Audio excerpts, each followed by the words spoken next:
Goku ने सातों dragon balls इकट्ठा करने के बाद शेनरॉन से इच्छा मांगी कि वो दुनिया के सबसे ताकतवर निंजा से लड़ सके। इच्छा पूरी होते ही गोकू, जो हमेशा लड़ाई के लिए जोश में रहता है, आते ही नारुतो पर हमला कर बैठा। पहला मुक्का जड़ने के बाद गोकू को एहसास हुआ ये बंदा वाकई कमाल का है। नारुतो ने तुरंत पलटवार किया और दोनों के मुक्कों की टक्कर से जमीन हिल उठी। नारुतो के तेज हमलों के सामने गोकू कुछ देर तक बचाव की मुद्रा में रहा।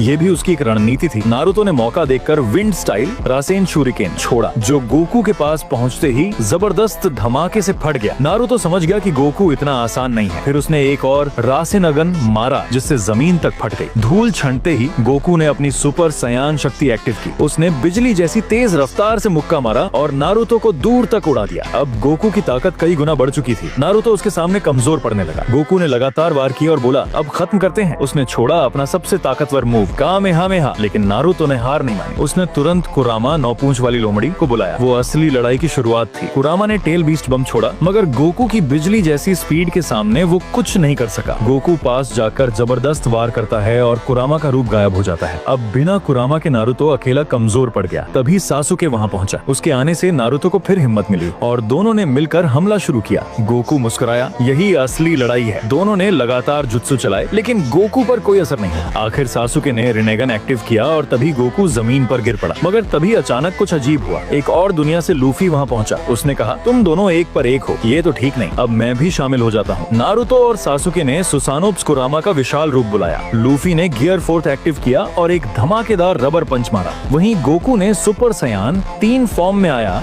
तीनों की ताकतें टकराई, आसमान तक हिल गया।